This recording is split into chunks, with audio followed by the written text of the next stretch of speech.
Hello everyone.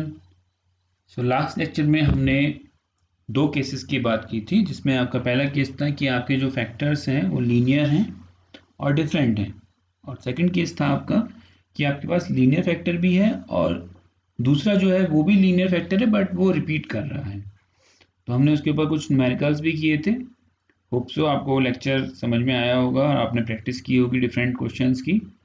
आज हम third case की बात करते हैं, जहाँ पे आपका लीनियर फैक्टर भी है और सेकंड आपका क्वाड्रेटिक फैक्टर है जिसको हम फर्दर फैक्टराइज नहीं कर सकते। तो देखिए क्वेश्चन है आपका 9x minus 7 divide by x plus 3, that is a linear factor, x square plus 1। सो ये आपका क्वाड्रेटिक फैक्टर है और अब आप फर्दर इसको फैक्टराइज नहीं कर सकते हैं क्योंकि ये एक्स स्क्वायर प्लस 1 है। अगर ये एक्स स्क्वायर माइनस 1 होता तो अभी लास्ट लेक्चर में हमने देखा था एक न्यूमेरिकल, एक्स स्क्वायर माइनस 1 को उन्होंने x minus 1 and x plus 1 लिख सकते हैं, मतलब हम लिखते हैं, तो इसलिए वहाँ पे वो फर्दर फैक्टराइज्ड हो रहा है, but x square plus 1 factorise नहीं होता है।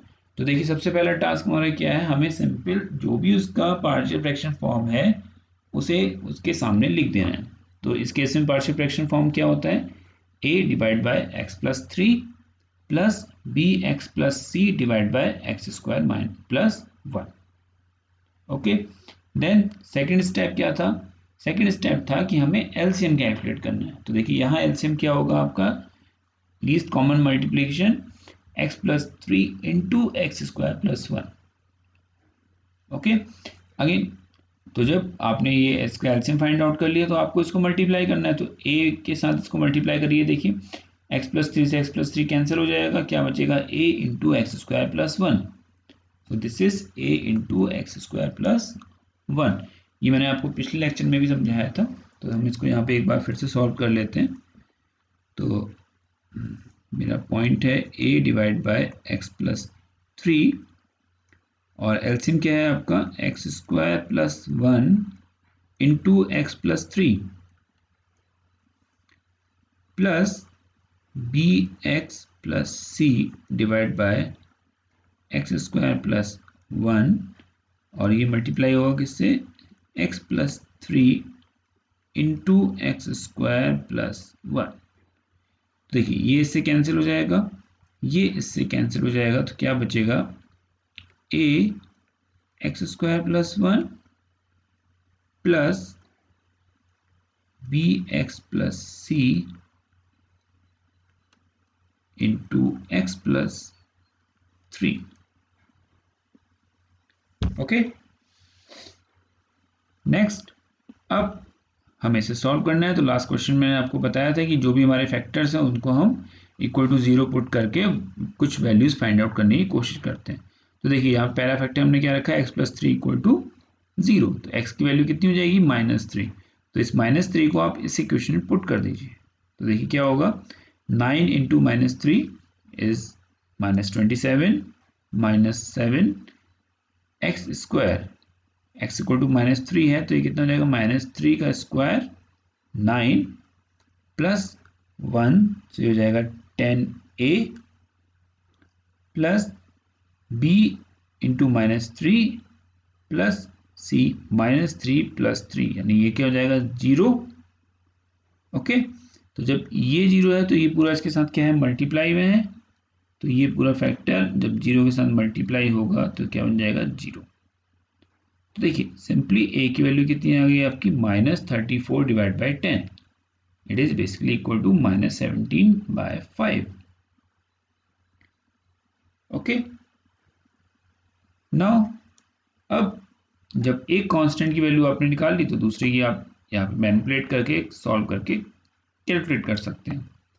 तो अब देखिए सिंपली आपने क्या किया, इसको आपस में मल्टीप्लाई करके सॉल्व कर लिया। तो देखिए ये क्या बन जाएगा आपका, a x square plus 1 plus b x square plus 3b x plus c x plus 3c। Okay, so b x को आपने से मल्टीप्लाई करा, b x square plus 3b x, c x into 3c। No, तो अगर हम x square के terms को इस फॉर्मूले से, ये किसके बराबर है, ये बराबर है आपका 9x माइनस 7 के। तो अगर हम एक्स स्क्वायर टर्म्स को कंपेयर करें तो देखिए यहाँ एक्स स्क्वायर का टर्म है नहीं है, तो ये क्या हो जाएगा a plus b equal to 0, x square plus a plus b x square, this one, a plus b equal to 0। a की वैल्यू कितनी है, -17.5, सॉरी -17 डिवाइड बाई 5, तो b की वैल्यू कितनी हो जाएगी आपकी 17 डिवाइड बाई 5। ओके, नाउ अब हम x के टर्म्स कंपेयर करते हैं। तो देखिए x के टर्म्स में क्या क्या है आपका, 9x equal to 3b plus c।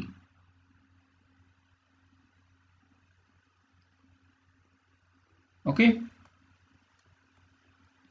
So x से x हटाते हैं, 3b plus c equal to 9। b की वैल्यू आपको पता है, so b is already given है, this is actually 17 divided by 5. Okay, so c equal to 9 minus 3b, c equal to 9 minus 3b, b की value is 17 divided by 5। आप उसको put करके solve करेंगे तो आंसर कितना आएगा आपका -6/5। So c equal to -6/5। Okay, so I think ये ऐसा कुछ भी बहुत कॉम्प्लेक्स नहीं है, सिंपल है, बस थोड़ा सा प्रैक्टिस आपको करनी है। So simply a equal to -17 divide by 5, तो आप यहाँ a की वैल्यू रख देंगे -17 divide by 5 into x plus 3 हो जाएगा। देखिए यहाँ पे ये है। देन b की वैल्यू आपका 17 डिवाइड बाई 5, तो b की वैल्यू हो जाएगी 17x divide by 5 minus c की वैल्यू है आपकी -6 divide by 5, so -6 divide by 5, तो 5 कॉमन है तो 5 बाहर आ गया, अंदर क्या बचा x स्क्वायर प्लस 1। सो ये आपका एप्लीकेशन मीन्स कैसे पार्शियल फ्रैक्शन के डिफरेंट 3 केस जो हमने पढ़े थे उनके क्वेश्चंस को कैसे सॉल्व किया जाता है। तो यहाँ पे मैंने आपको एक एक क्वेश्चन से एग्जांपल की हेल्प से हर एक केस को अच्छी तरीके से एक्सप्लेन करके समझा दिया। तो आप अब प्रैक्टिस कीजिएगा, इसमें जितनी प्रैक्टिस आप करेंगे उतना आपके लिए अच्छा है। तो अब जैसा मैं आपसे कह रहा था कि हम क्यों पढ़ रहे हैं, तो हम एक बिल्कुल सिंपल सा एग्जांपल लेंगे। सपोज आपने कोई एक रिएक्शन लगाई है जिसमें आप A से B प्रोडक्ट बना रहे हैं। ओके, तो आपने कोई रिएक्शन लगाई जिसमें आपने A लिया और आपने कहा कि उसका कुछ एक पर्टिकुलर कंस्ट्रक्शन था स्मॉल a, और आप उस A से B प्रोडक्ट बना रहे हैं जिसका कुछ कंसंट्रेशन, इनिशियल कंसंट्रेशन मीन्स जो वो भी होगा। ओके, तो टाइम के रेस्पेक्ट में जब आप बढ़ेंगे आगे, मीन्स आपकी कोई रिएक्शन चल रही है, तो क्या होगा, इसका कंसंट्रेशन कम होता जाएगा। ओके, और यहाँ वो चीज़ इम्प्रूव होती जाएगी, इंक्रीज होती जाएगी। मीन्स प्रोडक्ट बन रहा है तो डेफिनेटली वो उसका जो क्वांटिटी है या उसकी जो कंसंट्रेशन है वो आपका इंक्रीज होगा, और जिससे बन रहा है उसका कंसंट्रेशन डिक्रीज होगा। सो ये बिल्कुल बेसिक है, सिंपल सा। अब पार्शियल फ्रैक्शन का यहाँ यूज़ क्या है, तो सपोज अगर मैं आपसे कहूँ कि इसका रेट ऑफ रिएक्शन क्या होगा। ओके, सो जो x इंक्रीज हो रहा है यहाँ पे और यहाँ डिक्रीज हो रहा है, उसका टाइम के रेस्पेक्ट में क्या चेंज होगा। सो डेफिनेटली वो किस पे डिपेंडेंट होगा, वो डिपेंडेंट होगा आपके इनके कंसंट्रेशन पे। और अगर हम इसे एक कांस्टेंट फॉर्म में लिखना चाहें तो हम क्या लिखेंगे, k a minus x b plus x. Okay, so अब अगर मैं इसे टाइम के रेस्पेक्ट में और कंसंट्रेशन के रेस्पेक्ट में सॉल्व करूं तो डेफिनेटली मैं इसे लिखूंगा dx k a minus x b plus x d t और ऐसे इंटीग्रेट कर दूंगा, तो हम इंटीग्रेशन भी पढ़ेंगे, बस मैं यहाँ पे जस्ट आपको एक एप्लीकेशन बता रहा हूँ। तो मैं इसे इंटीग्रेट कर दूंगा कि कितने टाइम में आपकी रिएक्शन कंप्लीट हुई और क्या कंसंट्रेशन बना finally. So that d x a minus x b plus x के डी टी। ओके, सो इसे देखिए, आप देख के कुछ समझ में आ रहा है किस फॉर्म में? देखिए दो फैक्टर हैं डिनोमिनेटर में, a minus x b plus x, दोनों किस तरीके के हैं? लीनियर फैक्टर हैं, दोनों एक दूसरे से अलग हैं, यानी केस 1 को सेटिस्फाई करते हैं। और जब मैं इसे इंटीग्रेट करूंगा तो डेफिनेटली ये इंटीग्रेशन सीधे तो होगा नहीं, तो मुझे क्या करना पड़ेगा? इनको पहले पार्शियल फ्रैक्शन फॉर्म में कन्वर्ट करना पड़ेगा। और उसके लिए मैं क्या लिखूंगा? पार्शियल फ्रैक्शन फॉर्म में कन्वर्ट करने के लिए मैं लिखूंगा a divide bye a minus x plus b divide by b plus x. और देन जैसा मैंने आपको समझाया उस तरीके से हम इसे सॉल्व करेंगे और हमारे पास वैल्यूज आ जाएंगी। ओके, सो पहले हम पार्शियल फ्रैक्शन से इसको इस तरीके से कन्वर्ट करेंगे, देन फिर हम उसको इंटीग्रेट करेंगे और जो भी हमें फाइंड आउट करना है उसकी वैल्यू हम निकालेंगे। तो this is basically the application of partial fraction in pharmacy. कोई भी रिएक्शन आप लगा रहे हैं, किसी रिएक्शन के किसी कंसंट्रेशन में इंक्रीमेंट हो रहा है, किसी कोई डिक्रीज हो रहा है, क्योंकि कोई एक रिड्यूस होगा तभी कोई दूसरा प्रोडक्ट बनेगा। टाइम के रिस्पेक्ट में किस स्पीड से चल रहा है, किस तरीके से कंसंट्रेशन बन रहा है, तो वही सब कैलकुलेट करने के लिए ऐसे फैक्टर्स को जो कि आपके रेशनल फ्रैक्शन है, उन्हें हम first of all partial fraction में कन्वर्ट करते हैं।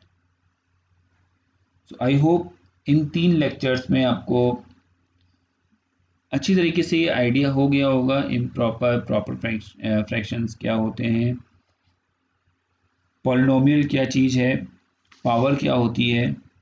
लाइक अगर मैं आपसे कहूँ कि x square plus x plus 3, okay, so maximum power कितनी है? 2। ये आपको याद रखना है कि जो फ्रैक्शन है वो लीनियर है, क्वाड्रेटिक है।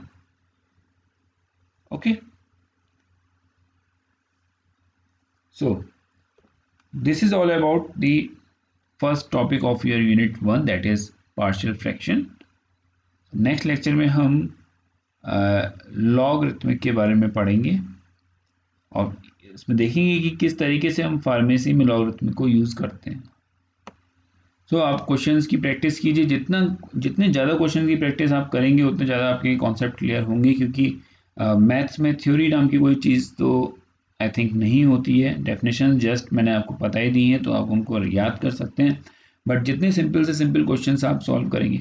अब देखिए जो आपका फार्मेसी एप्लीकेशन पार्ट है तो वहाँ मैक्सिमम, आई होप वहाँ मैक्सिमम जो भी क्वेश्चंस आपको मिलेंगे वो आपको लीनियर फैक्टर फॉर्म में ही मिलेंगे। ओके, सिंपल बेसिक क्वेश्चंस आप क्वेश्चंस देखिएगा फार्मेसी की बुक्स में, केमिकल काइनेटिक्स में कहाँ पर हम यूज़ करते हैं पार्शियल फ्रैक्शन को, किस तरीके से यूज़ करते हैं। तो नेक्स्ट लेक्चर में हम मिलेंगे लॉगरिथमिक के साथ। वहाँ मैं आपको समझाऊंगा कि लॉग होता क्या है, बेसिकली क्यों यूज़ किया जाता है। जब हम ग्राफ्स की बात करते हैं, जब हम लार्ज वैल्यूज़ की बात करते हैं, तो वहाँ लॉग का बहुत अच्छा रोल है। बहुत अच्छी तरीके से वो बहुत बड़ी बड़ी वैल्यूज़ को छोटी छोटी वैल्यूज़ में कन्वर्ट कर देता है। तो इंटरेस्टिंग टॉपिक है। हम नेक्स्ट लेक्चर में मिलते हैं। Thank you.